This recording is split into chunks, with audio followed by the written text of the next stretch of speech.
Welcome back to A Blind Life. I'm Karl. We're in the kitchen again.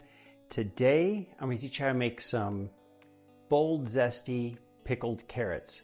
I was going to do cauliflower and carrots, but cauliflower didn't look good today. So first thing we're going to have to do, sterilize our jars. And let me test, this is my last batch. Yeah, these are going to be good. I think I need to test again before we get going. Delicious, crunchy. My jar sterilization in my Instant Pot. If you want to do yours in your oven or you want to boil, that's fine. Do whichever way works for you. This is simple for me. I need a jar of water, dump it in the bottom, and I'm going to start just getting my jars in there.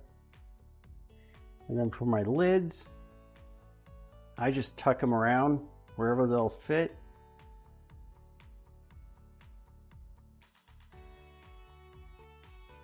Pop my lid on. We're going to go to high pressure for 10 minutes. So if you need more capacity than your Instant Pot has, which is pretty limited, but sometimes that works good, then go for the oven method. 175 degrees, 10 minutes.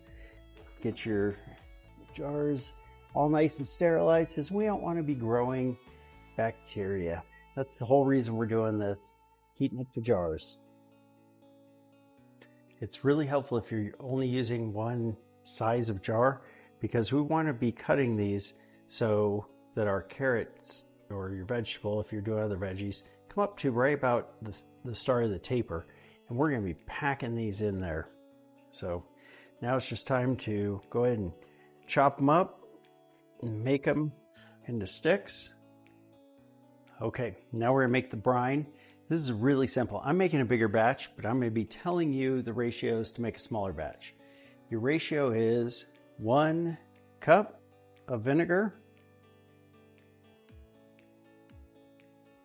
to 1 cup of water.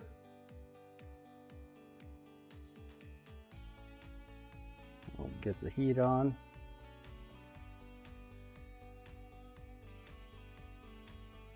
One tablespoon of salt.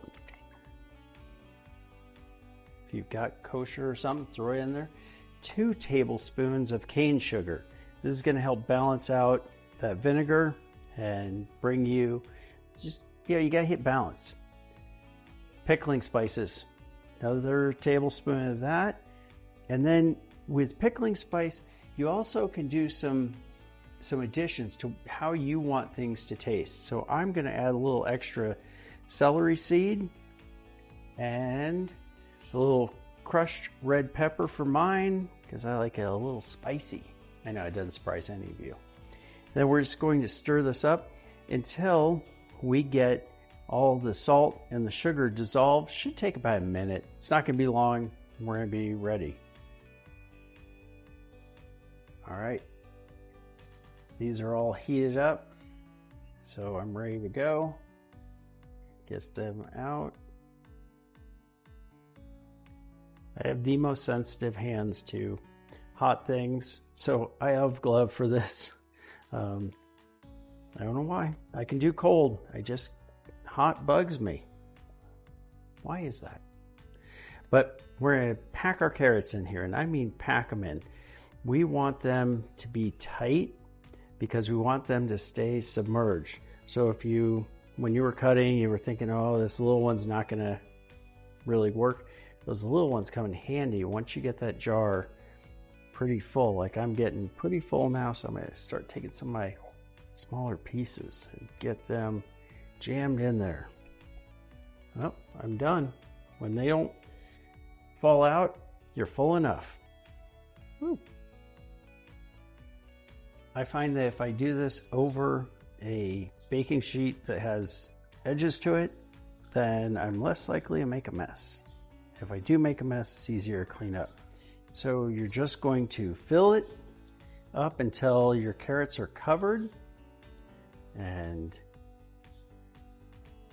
keep doing that over and over again. And then slap your lids on. crank them down,